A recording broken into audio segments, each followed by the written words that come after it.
Susie from BerChain, and just wanted to give you a quick intro about BerChain and what we do. BerChain is a member-led non-profit organization and association based in Berlin. We connect the Berlin blockchain ecosystem, and we are co-hosting and co-organizing this event with Berlin Partner for Business and Technology.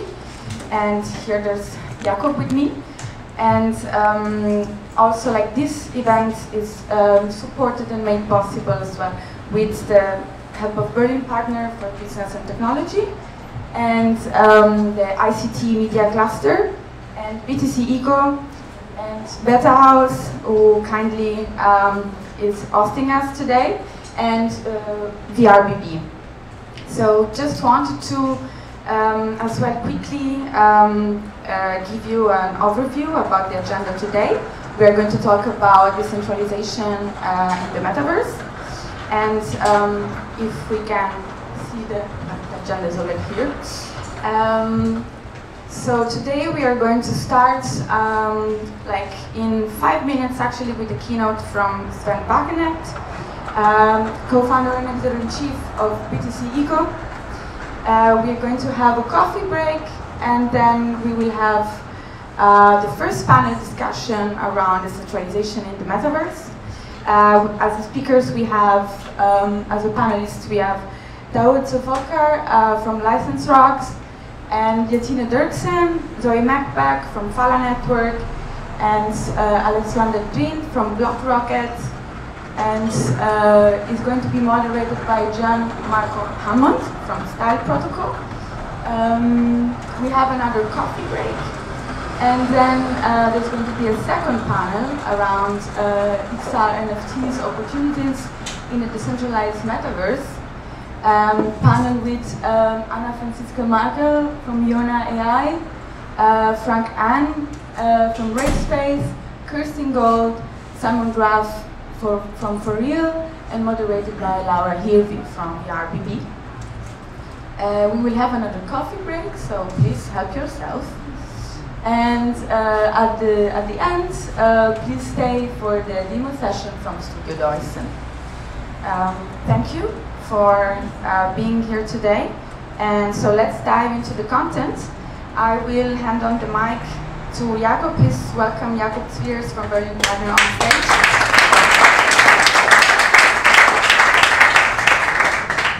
Hello, I just want to say a couple of words to my person and to Berlin Partner, but first of all, it's a really hot day today. If you're thirsty, might be, you can help yourself with the fridge, or also in the kitchen you can just take water from the water spender. And we have also coffee here on there. Yes, my person, I'm the innovation manager of the innovation fields blockchain and IT security at Berlin Partner. Berlin Partner is the economic development agency of the city of Berlin. So if you have any questions with how we can support your company here in Berlin, or if you want to start a company here in Berlin, we can help you with that. We have several services for you, like finding locations, finding partners, finding cooperations between universities and also companies. So for all that questions, also internationalization, when you want to reach out to other markets in the European market or also beyond that, we can help you with that. So I'm here, just say hello, and we figure out a way and get connected, and we see how we can help you. So, but now I'm really pleased that I would like to warm welcome Sven Bakenet on the stage. Please, cheer him up that he come here.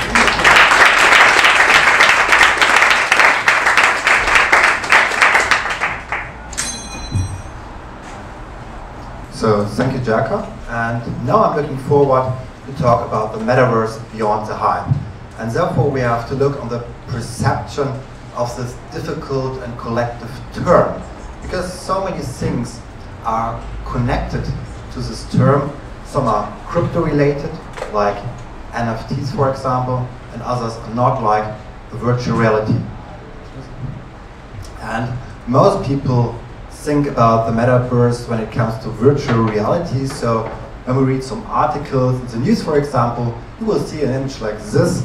And of course, this is not so correct, because the Metaverse you can enter via different devices, Even through your smartphone is it possible, or through your laptop. So this is not completely correct, this kind of perception. Another thing is that there are, in my opinion, some browser games out there who have some NFTs, and they also claim to be a metaverse. I think that's also a little bit too much, maybe. So we can see there's a lot of hype and marketing included in this collective term, metaverse. And yeah, to look on the prices is always a good indicator to see how hypes are going forward. And of course, you can see here a very nice spike in autumn last year, where everything started with the hype, and then we saw some all-time highs in November, December, and then of course with the bear market, the prices came down significantly, like 80% or more distance to their all-time high, and now the prices are at the same level like they were before the hype. So this is a very harsh correction, and also other cryptocurrency metaverse blockchain projects have the same pattern like listed here. I mean, Sandbox and Decentralization are the most famous ones, of course. You look to that, there are also other projects with cryptocurrencies, and yeah, it's a very, very hard time for them. But another thing I really like to focus on is not only the prices, but also the Google Trends. So in Google Trends, you can see how many people search for a specific term. And this is something which makes me more optimistic, I would say. Of course, we see also this hype starting in October, see a longer period of several months, and of course it came down with the bear market, but the interest in the metaverse is still high. It's not bad. So this isn't proof for me, an example that the metaverse is here to stay, that the people want to get to know more about the metaverse, and so the prices are maybe a little bit more negative than the real interest is. And maybe you ask, what's happened there in October? I think most of you will know what happened there, because there's one person we all know. It's our charming CEO, Mark Zuckerberg, who announced that Facebook will rename, or will have a new name, Meta, and that the metaverse is becoming the #1 priority of this company, that billions of US dollars will flow into this sector, that thousands of jobs will be created for the metaverse. And I like this statement because it's a very logical statement for me. I think I would read it now. Today, we are seen as a social media company, but in our DNA, we are a company that builds technology to connect people, and the metaverse is the next frontier, just like social networking was when we got started. So, I think that's pretty clear why he is doing this, why he's going such a big risk, because many people don't like his idea. Even within the company, they are very critical about the metaverse because it's so far away for them. But if you look, the next slide, we see that there are many opportunities, of course, because half of the world population uses services from Meta. So 3.6 billion people. And this is, of course, massive if you achieve that these users go to the next big thing, the metaverse. That's very important if you want to hold your market position as #1 platform. And I think it's even more for Meta. It's not about the advertising thing, because right now Meta is making the money with ads. But the metaverse is something which offers so many more opportunities, new business cases. Like we will see in the future, I think, a new e-commerce infrastructure where you have shops and buying your new sneakers, for example. We have new business opportunities that you don't use Google Meets, for example, or Microsoft Teams, but you meet in the metaverse of Facebook. And of course, there are other social activities like meeting friends, dating, or you can have events and conferences like we have here today, maybe in the future in the metaverse. So there are many new things which can have an attractive impact on the company valuation. But I think the most important thing, it's my personal opinion, you don't have to share this, but my opinion is that Meta still wants to become the biggest financial institution in the world, bigger than Goldman Sachs and JP Morgan together. Because if they achieve to have a banking infrastructure with 3.6 billion customers. So that's attractive, and they tried it before. We all know Libra and Diem, the stable coins which have failed. But still, I think that this and the Metaverse is an opportunity to bring the people in your own financial infrastructure. I'm not talking only about the NFTs things, it's so much more. And yeah, it's already getting started right now, I think. And therefore, I think the Novi wallet is super important. I mean, right now it's just a wallet where you can send some stable coins, Paxos stable coins, US dollar stable coins from A to B without any fees. It's open for the people in the US and Guatemala. And I think that this is already a nice use case they have to get the people used to this app. But in the future, there will be so much more. And it's already official that NFTs can be also stored in the Novi wallet. And so on the left and the right, you can see some early stage environments of the Metaverse from Facebook, from Meta. So it's works like for fun activities, and you have workrooms, so as a substitute maybe for Google Meets and so on. And I think that these environments in the future will be connected to the Novi wallet. And it's not about only cryptocurrencies and NFTs. In the future, I think the wallet will be a store of everything you got, like our identity, your driver license, your memberships. Everything will be stored in your wallet. And if Meta with Novi is the infrastructure provider, this is a completely new dimension. This is completely crazy what's possible there. Yeah, I think that in the very future, the users can become citizens. It's a new concept of state maybe, because the things we have in the Metaverse can be compared to a digital economy. Like, for example, you have your GDP, where you have an aggregation or accumulation of all services and goods within the economy which are produced in 1 year. So maybe in the future we'll have a similar approach to the Metaverse, that there's also GDP. But of course with the virtual real estates you have there and all transactions that are happening, that we talk about a Metaverse GDP. And this is crazy because there are new concepts of states that are being created now, not next year, not 2 years, but next 5, 10, 15 years. And this brings me to the idea of that we can, that there's some similarities maybe with the Saudi Arabian nomads in Dubai, for example, when they recognized decades ago that they are sitting on a very valuable field, on oil fields, which can create so much wealth, which can create the middle of nowhere in the desert, cities like that, wealth, which is significantly. And I think we are just at this point that we are standing in the desert, it's super chaotic, nothing is really built. But in the future, there are new cities in the Metaverse with this impact on everything. So, and the question now, of course, is who will win the race? I'm really afraid of it, because if I think that Meta, which is already very powerful, which sometimes maybe abuses this power, and that these big companies, the corporate-driven Metaverse system, that they will win, who I'm afraid of. So it's a competition between the community-driven ones, the decentralized versions, the blockchain versions, which are open, where the data is fairly distributed, where everyone has his own control about his privacy, or the corporate one, the Silicon Valley one, which in my opinion are close to a dystopia. So the question will be, I think, where we want to spend time. Which Metaverse we want to use really, and there will be a lot of wealth created. This will be the most important question for me. Next. Right now, I'm not so happy with the decentralized versions, honestly, because this is a screenshot of Sandbox, for example, and in my opinion, it's super boring.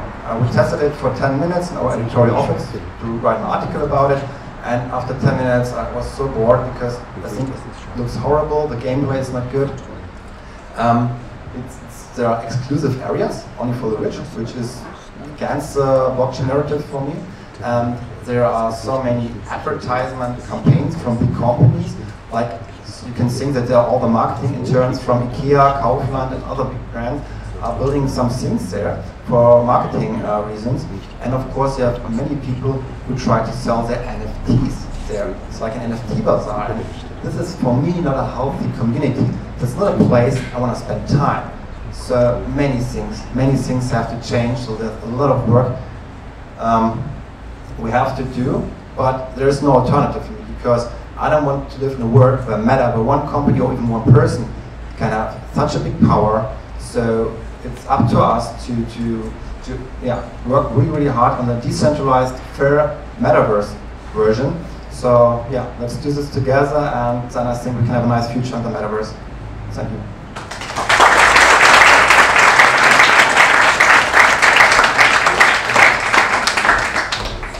Thanks a lot to Sven Wagenknecht from BTC Echo.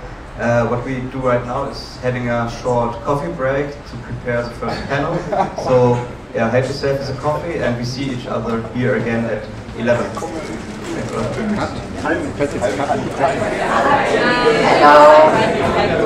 Now, sorry to interrupt the coffee break, but we are actually starting now with the first panel.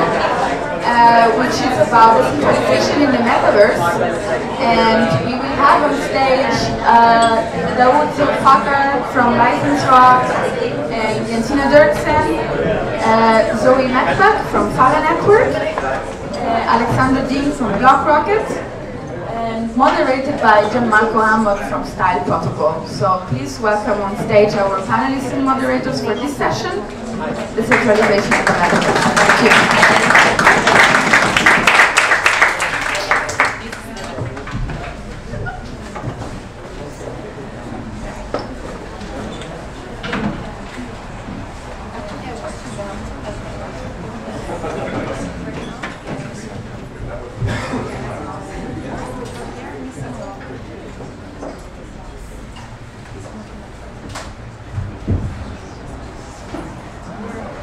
Hello. Hello, I'm Gian Hammond. I'm the creative director at STYLE.Protocol. Welcome to Decentralization in the Metaverse. I'll do a quick intro of myself, and then each of our panelists can do an introduction of themselves as well. At STYLE.Protocol, we enable cross-metaverse interoperability, and we bridge any 2D asset, whether it's a photo, anything, a JPEG or an NFT, into the metaverse as a 3D skin, wearable, avatar, weapon, accessory, pet, anything. And this enables cross-metaverse interoperability, bridges assets, and gives the initial creator more control over their creation through sub-licensing the NFT and giving them royalties off the entire life cycle of the NFT.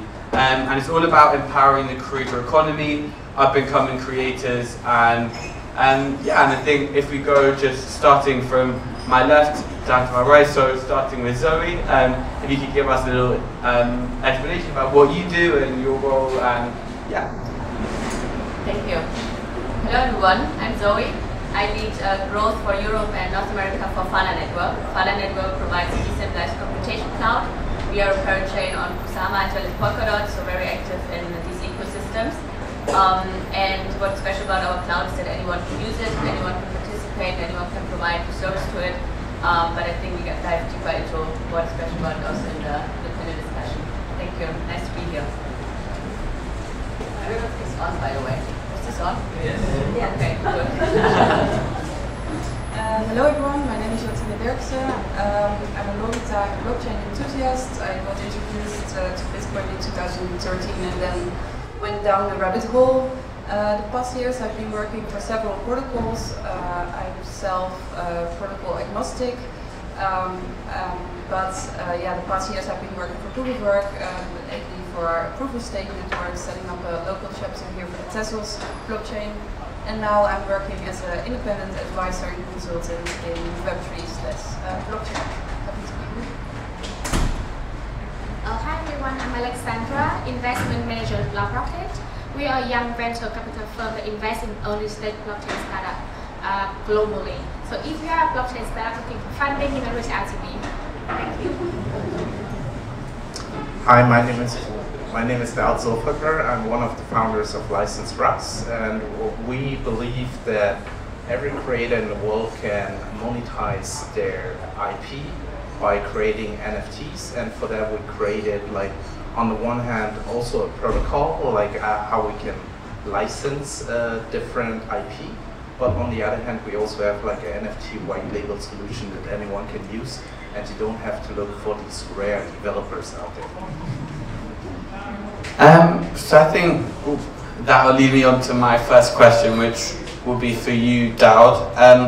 So going back to what you said about NFTs, and they don't need to be specifically so rare, do you see NFTs as a gateway for the metaverse? And if so, if you could give like a one-sentence definition of what you believe the metaverse to be. One sentence you want me to? As simple as possible.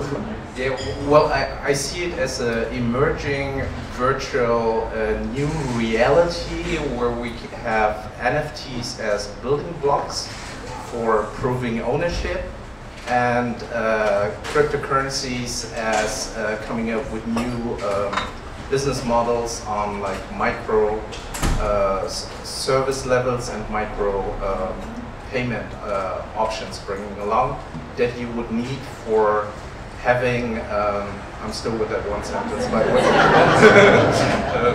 that we would need for just having, or creating a nice sustainable business models out of it. At least 3 commas, I would say.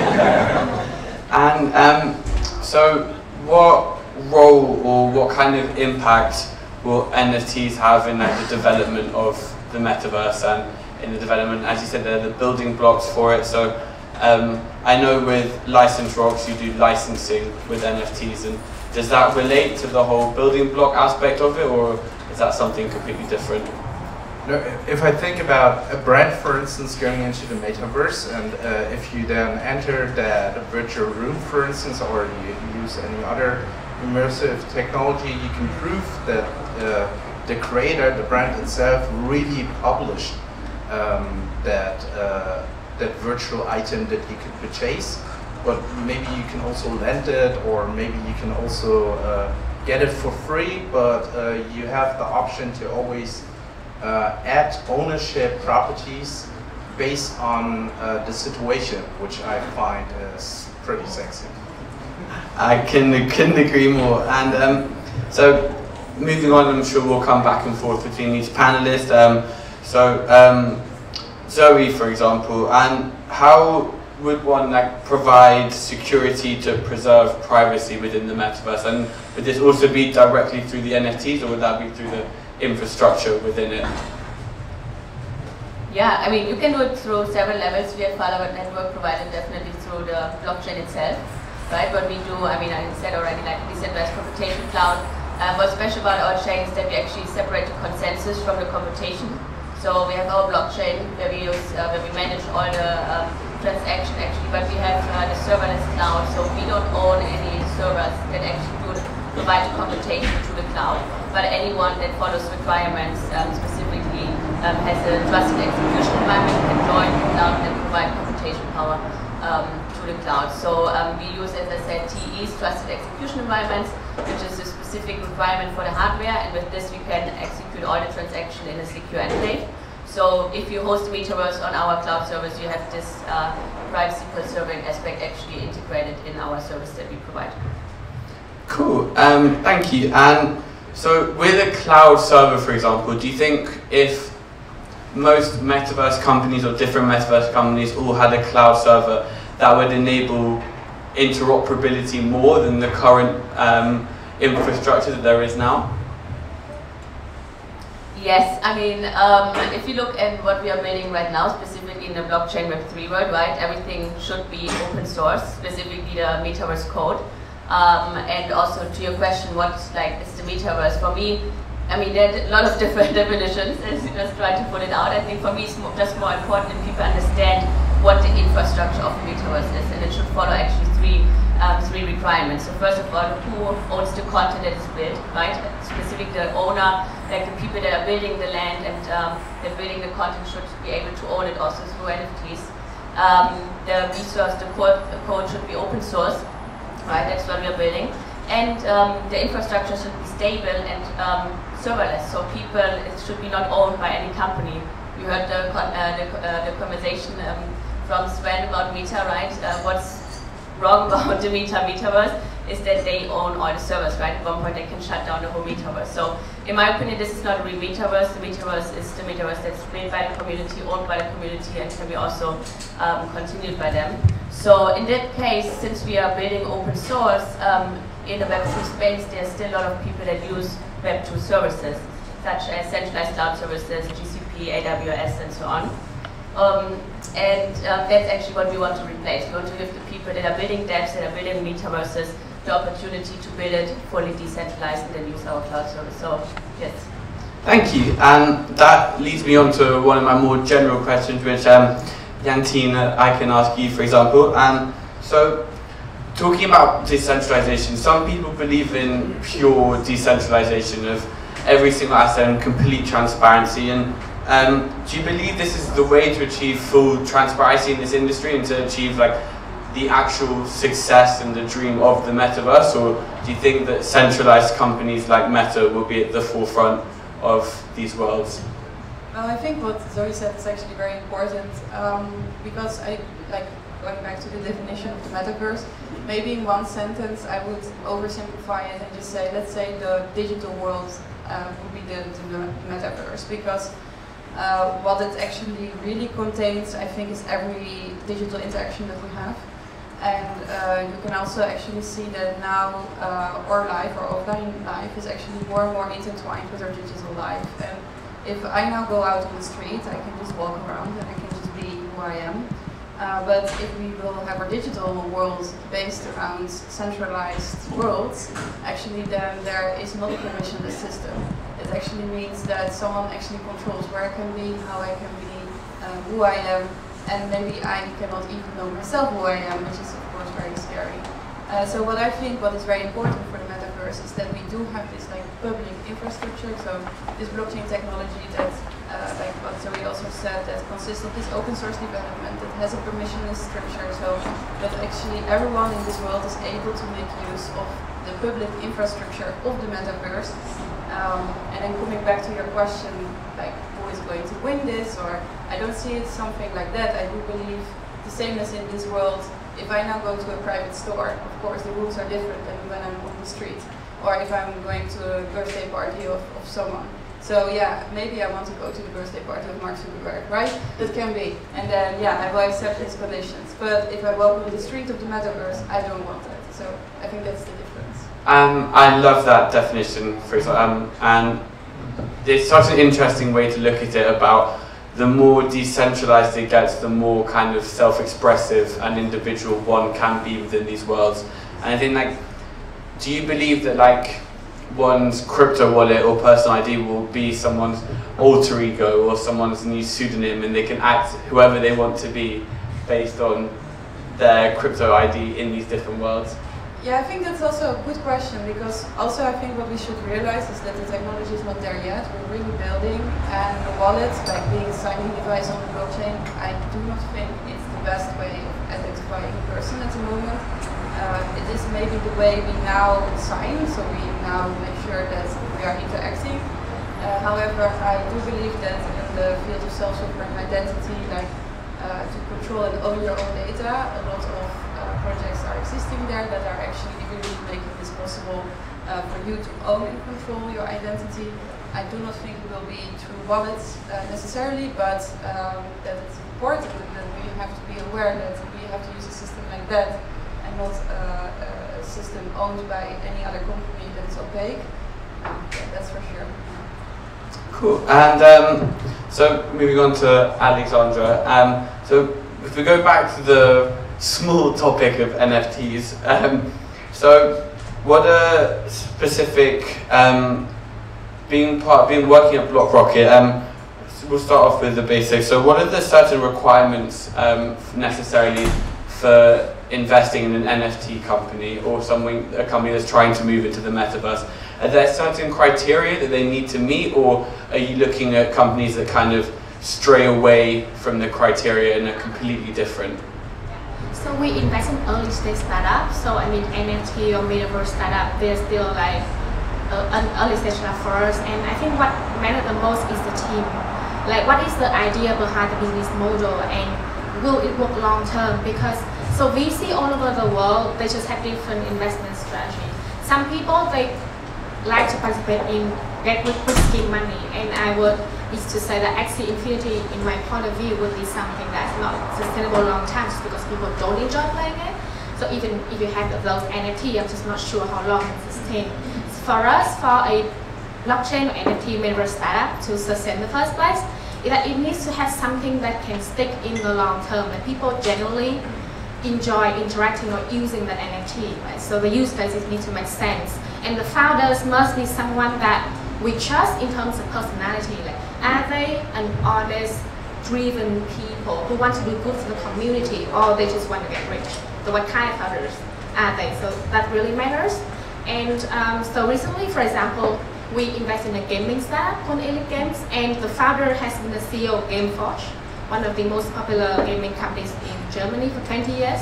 So we build a game that people generally like to play. So that is for me a very strong signal of that business model will work.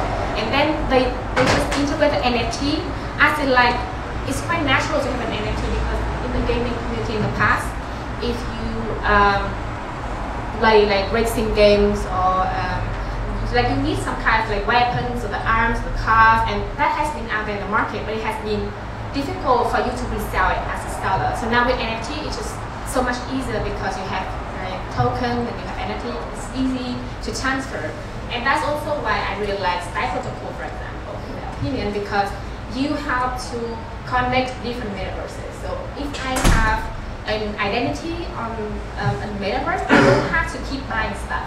Right? I just need to buy one item and just tailor it and just to go to different metaverses. So it makes a lot of sense. Thank you, and yeah, thank you for your answer as well.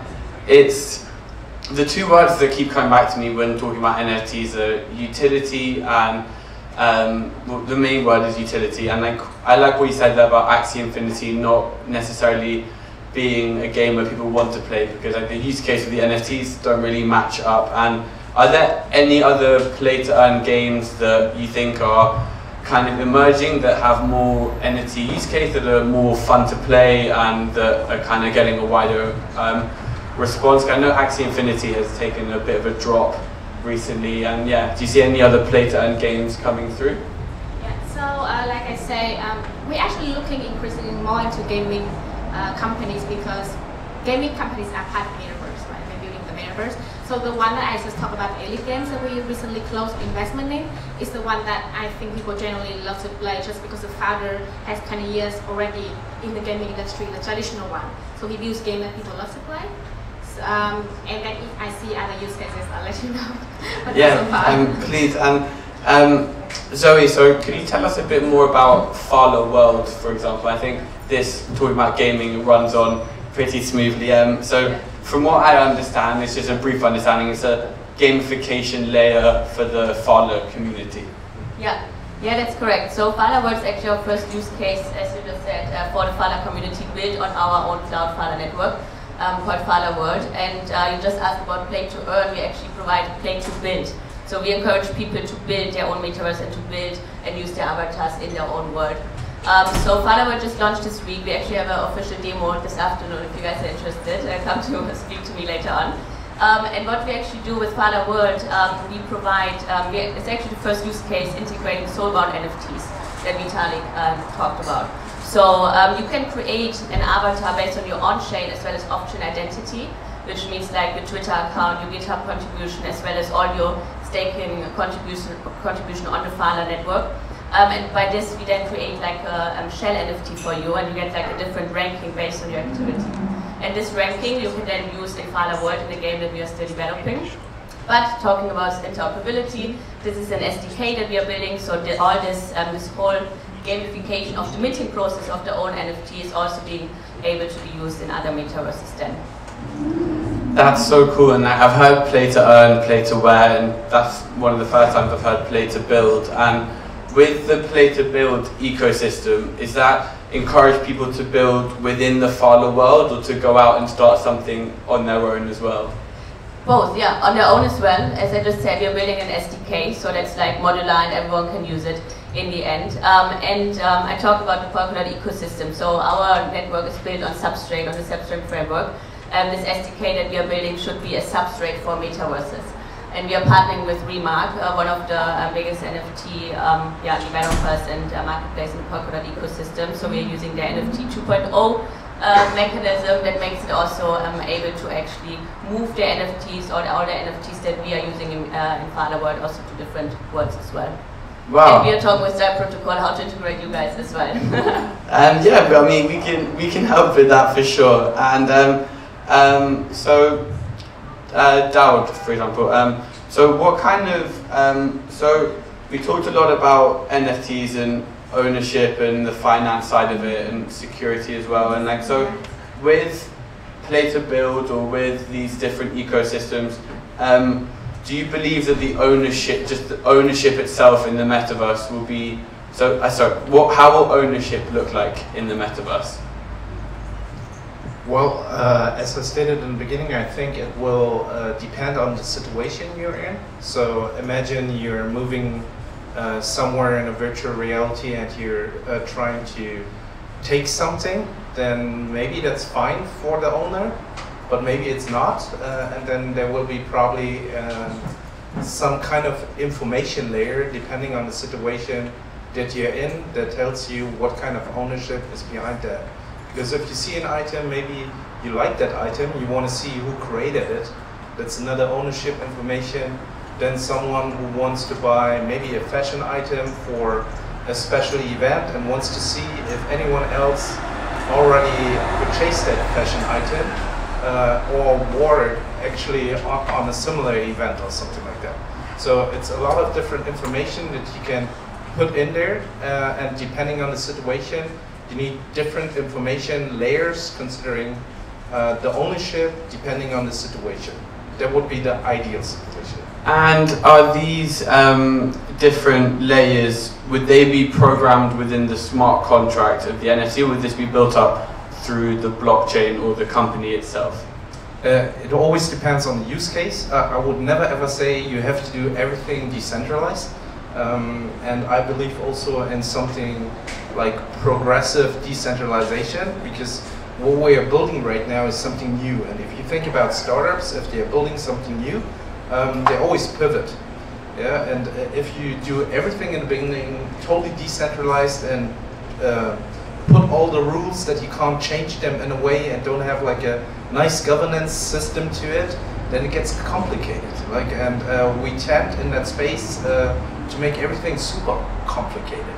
Yeah, and I think just starting somewhere and taking that decentralized part and then adding on top of it and having the goal to be super decentralized with the right product market fit makes way more sense for a lot of startups than just to say, oh, tomorrow I'm decentralized with that idea. Well said, and I think one of the biggest challenges with this industry on the whole is education, and it's very, very complex at the moment, so that enables, that makes it harder for mass awareness and mass adoption. Jantine, for example, would you be able to explain what the fundamentals of a smart contract are, the different use cases for a smart contract are within the metaverse?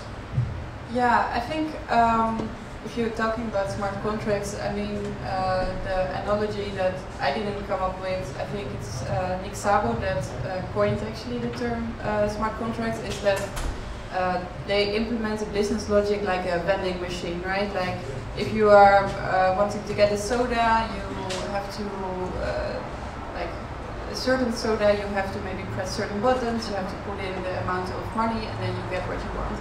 And these are like hard-coded rules that everyone permissionless can actually just access. And I think what is very interesting, if you are then building these smart contracts and unleash them, they are there hard-coded. And what Daud was saying, we actually often need to pivot still. So what do you do if you want to pivot and the smart contract is out there? I think one thing that is very interesting is that you can actually as well still pivot smart contracts if you make maybe an admin function for DAO, like saying that you can still actually upgrade the smart contract in certain ways or change the fee structure or something like that, which can be decided not by a central administrator but actually by a group of people. And then, yeah, who is this group of people? Also the same like Daud. I think we always need to be careful by not starting with complete decentralization, like, oh, okay, here you have your metaverse and please decide upon everything. I think there will be total panic. But nice experiment maybe as well. But it's maybe also not a bad idea to maybe start maybe with the creators that can decide upon things. I think what is very important here is that it's very transparent. So it's not all about complete decentralization from the beginning, like Daud is saying, but transparency, open source, the whole fact that you can see what's happening actually around this decision making, I think that is the key. And then towards the decentralization, of course, in a way that it makes sense. So I completely agree with that as well. Nice, thank you. And so, obviously with a DAO, it's a decentralized autonomous organization, they're community-led and community-driven, and if you are part of DAO, then you all vote for the decisions made and all of that, and this goes with what you were just saying about how maybe full-on decentralization is not necessarily the best option going forward straight away. And is it quite easy to facilitate that move from or move into full decentralization after something has started? Well, I do believe you can start with small use cases, right? Like if you have a metaverse and you have plots of land, maybe you can do a vote on what will be built next, right? Like if you make something comprehensible that people can vote upon, I sure do believe that you can do that. But if you're, for example, will open up all the decision making, like the underlying core architecture, and people that have no technological knowledge suddenly need to vote, I think it can become very messy very quickly. So I think it's all about as well guiding people through like the whole concept of what does it actually mean to vote, how does the system work, and where does it make sense to implement it from the beginning, and where does it make sense to keep it transparent but maybe not directly put all the decision making power to everyone. That makes a lot of sense. I would just like to add to this. Yes, I completely agree on your statement, which is more like on the execution, the management in the metaverse.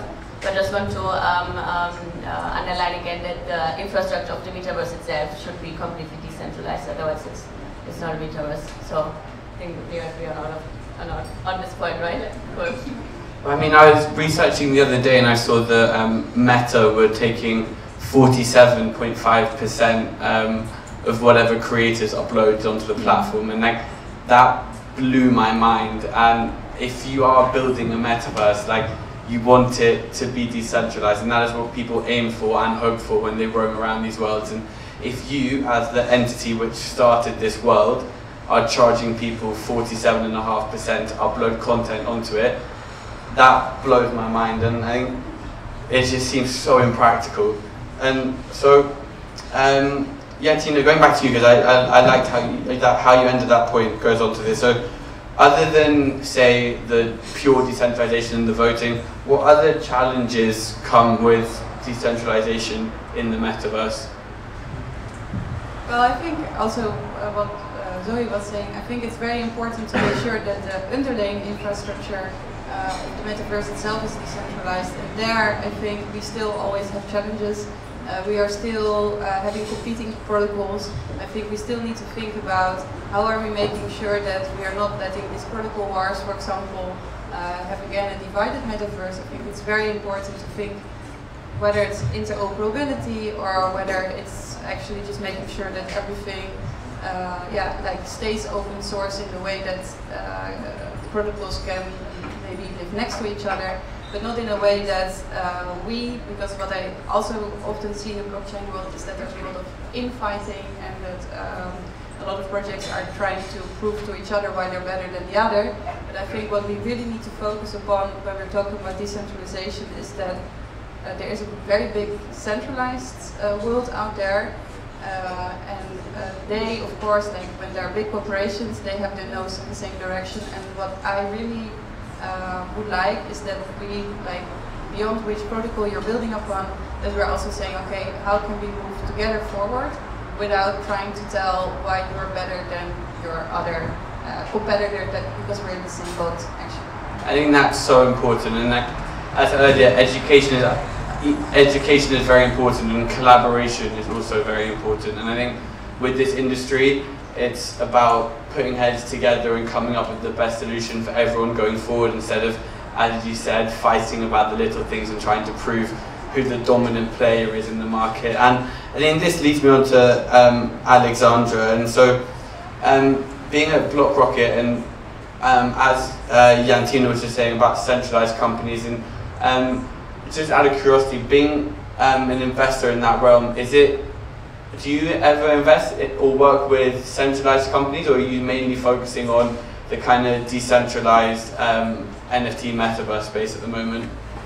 So we definitely prefer decentralized cases, but in my opinion, most things now are still very centralized. Even if you look at the Bitcoin network, Ethereum network, it's not actually decentralized like people think. I feel what at the end of the day makes sense is that, like Dao said, how do you deal with the governance? Like, how do you make sure that if you have a community that run the network or run the startup, they do it for the good of the community instead of themselves? And that can be seen clearly again with the team that's behind it. Yeah, I loved what you said earlier about looking at the team and their morals and whether they're trustworthy as well. And surely a large part of that is the community itself, and the community that surrounds the project as going into the metaverse to be surely a strong company, a strong community behind you. And so, do you think the community itself around the project is as important as the team within it? Yeah, I definitely think so, because I think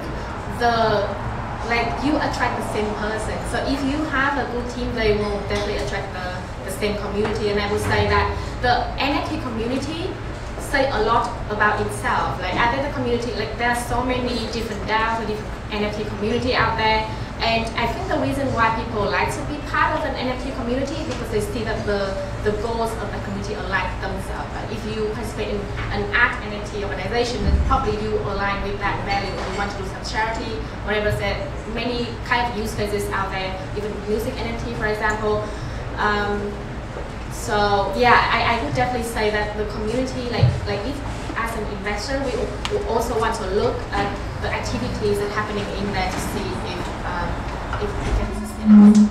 So Dao, with License Rocks being also a platform to trade and collect NFTs as well, would you say that other than the community, what are the most integral elements of making a project successful? I would say you always have to look at different, because we serve different verticals, you have to look at the vertical and you have to look at the sustainable business model. It doesn't matter whether you add blockchain or NFTs, if there is no value that you're bringing towards your users, then it's, how do you call that? Buzzword bullshit, yeah, that you put together. And I see, whenever we have those hype phases, I always see like a lot of companies coming to that space and just adding something towards the existing business, which comes out of the decentralized world, and hoping to get like a lot of money out of that hype. But then on the other side, I see all those builders which are building the whole time and which are building the infrastructure that we need for tomorrow. And you always have to differ from the business side who you're talking with, and you have to see how much they are interested, or your counterparty, how much they are interested in trying to establish a business model that makes sense for you. And if you find a partner like that, and if you see that they are building, then I would go for them, and for others I would run at the moment, because there are a few dodgy people out there. Yeah. So, yeah, I agree, and what you said about platforms just adding something from that world onto it and hoping to reap the royalties from that. Do you kind of think that's what Instagram are now doing by introducing NFTs onto their platform, or do you see that in a more positive light? I see that in a more positive light, because what they do is they also need to educate a whole new space, and we need that. And if it's only the small startups which are doing that, they are losing time they need for building. So rather give them time for building and come up with a new, nice infrastructure and ideas, because they're always ahead of the big corporates, I would say. Because innovation is taking place from these really passionate people who are building. And it's not a huge community, to be honest. And I admire everyone in that space who's doing that, because they're building our infrastructure that we need for tomorrow. I couldn't agree more. And the builders and the devs and the architects are the people who I have the most respect for in this industry. And like, I'm the creative director, and I don't necessarily have that much technical knowledge or know-how, which will lead me on to my next question. So Zoe, talking about the devs and the builders, and how would they, or how do you provide security and preserve privacy in the metaverse? And is that done through the builders, or is that a different aspect? Yeah, I think you asked this question already in the beginning, right? Where I explained a little bit, but I can just repeat it over. I mean, it's definitely based on our service, right? The computation cloud, where we separate the consensus from the computation, and what we do in the off-chain computation is actually using the trusted execution environments. That's why we call ourselves also privacy-preserving computation cloud. So everything that's executed is executed in secure enclaves. And yeah, therewith we can provide the privacy. So, and I'm going to go back to being on the cloud and Web3 on the whole. So, do you think, it's a bit of a vague question, but does being on the cloud allow for more ease and openness and interoperability? And with that, do you think that it is a fundamental in like the next step of Web3? Yes, definitely. And I mean, getting back to my point that I made before, talking about everything that we are building in Web3 specifically needs to be open source, right? Yes. We already use the cloud, so the cloud is a very important component of any infrastructure or architecture of every project. However, we still use centralized services there, and that's where Phala network or any other cloud computation or decentralized cloud computation comes in. But cloud, I mean, the cloud itself is not everything in the architecture, right? We also need storage. Preferably a decentralized storage, IPFS, or a trust network, or anything else. So what we need to do in Web3 is really to see, okay, we are building a Web3 application at that, but how is the infrastructure, how is it looking, and not, or trying to go away from decentralized services. I know we are still in the beginning of building, and we are somehow still dependent on these kind of services, and they provide very good services. AWS, you know, is doing great service, and a lot of people use also their servers to mine any other coins and so on. However, to follow the whole Web3 vision, we definitely need to go away to use centralized services, and yeah, that's our vision. Nice, thank you. And so, Alexandra, with STYLE.Protocol, we have Style Exchange as well, and that works in digital fashion. And for me, working in digital fashion, the ultimate goal would be to buy a digital item or digital item of clothing and transport that into a game. And this is my ultimate dream of interoperability. And like, can you see games opening their like inner magic circle to allow people to bring stuff into them, or is that almost an unrealistic expectation? I think that's very realistic actually, because they need to make revenue and they don't want to miss out on that. And I've already seen big gaming companies in the industry already have NFT use cases and are already more open to talking to blockchain startups, so they can, you know, interact with the ecosystem. So that's definitely potential.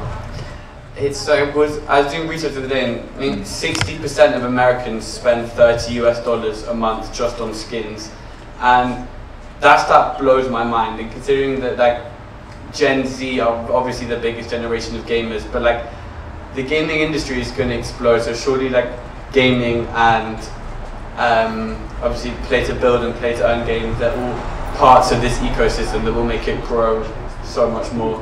And other than this, like other than the gaming side of it, where do you kind of see the most use cases within the metaverse for NFTs? Is that in fashion or somewhere else? I definitely see, you know, I think what interests in the metaverse is the combination of social media and gaming, Like people want to imagine themselves playing the game instead of just some random visual identity. And with that, fashion is very helpful because it helps to insert my personality in there. Like what kind of clothes I wear, how do I interact with it, and it's also more affordable because there's so many big brands that already jump on the bandwagon, like Gucci, right? You can easily buy a digital fashion item for like 20, 30 euro instead of buying for hundreds and thousands of euro. So I definitely see that the interesting use case it would be fashion, and like you can even have length. So anything involved, like you say, what you connect, like the pets, the watches, not just the fashion items alone, even the cars, the weapons, like everything, because we can then live our dream world inside that. Because there are many things that we cannot do in real life. We cannot wear a burning dresses outside, but maybe some of us want to do that. So I think what the Metaverse is doing right now is so creative and so interesting. So many brands have already jumped into that. And it's also interesting because blockchain companies who provide infrastructure now have, a large client base that they can get access to. And that's what we want to look at, the blockchain infrastructure side. I love that, and I think that ties in with, my own very brief personal definition of the metaverse, which is like a digital world which facilitates imagination and curiosity. I think like if we as people, we spend 11 hours a day on average on digital mediums, and if we can spend say 1 or 2 hours of those days in a world which is like colourful, bubbly, makes you think and makes you interact with humans and other people in a different way, then I think it'll start to make our minds look at things in a different way. And I really like what you said about companies just jumping on it for the sake of it and getting into the space for the sake of it. I think the younger generation specifically are very, very quick to sniff out and notice inauthenticity, and with these big companies like Gucci who are just jumping into the space and throwing loads of money to create products that aren't necessarily that amazing, I think like you really can tell the values of the space. And this is an open question to anyone. Other than authenticity, what would you define as other values for the metaverse going forward? I can take it. I actually agree with you, because I think starting now something from scratch, of course, like this will be the most genuine approach. And if you are, like you said, a Gucci and you're used actually to this opaque way of doing business, it's actually, it's not genuine if you're now going into Web3. However, I do feel like we need to give everyone the opportunity to join. Also what Dan said before with Instagram. Like if they are willing to change, yeah, please do it. So I think it is actually more depending if they are really doing it or if they're just using it as a trick. And if they're really doing it, then I would embrace it. So for me, it's all just about is this transparency layer there? Do they really want to interact? Because maybe one other thing that I think is very important about this new paradigm in the metaverse is that this co-curation or this play to earn or to build, it's all about active interaction with the people that are using your product. So from this passive consumer point of view that we have been going through, I think now it's about this genuine interaction that is actually, for me, a very defining thing in this public, decentralized infrastructure. Thank you, and I think that's what a lot of people, a lot of the mass market right now aren't quite aware of, is that in these worlds you can have genuine interactions, and it's not about replacing the physical in any sense whatsoever. It's just about creating a new commodity market, and a new commodity that is completely different and open source and transparent, and that enables the creator, empowers the creator. But I think, does anyone else have anything else that they would like to add onto that, or the values, or where they hope to see the metaverse go? I think adding to that, I think creativity is very important, because what the metaverse does, or what blockchain does, is create an equal playground for anyone. It doesn't matter if you have more money, if you're Gucci or like luxury brands, or if you're an independent designer, right? Because what matters is who is going to buy the product in the metaverse. And if you are creative, you can sell it at the same price of Gucci or any brand does, as long as you can build the community behind and support the product and want to use your product.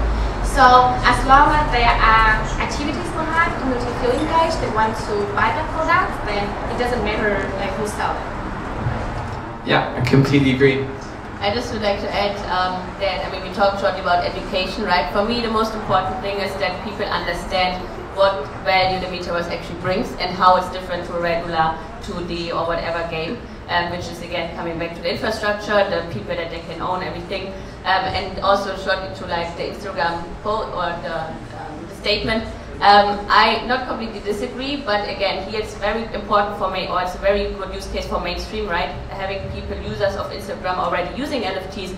However, they should understand why it would never be like a real NFT if Instagram not developing their own blockchain or like going decentralized in their infrastructure. So it's very important for people to understand what value the Metaverse brings and what it means to the owner, right? We are the owner of our data, and not get confused by big companies like Meta, Instagram, or anyone else that are just following the hype.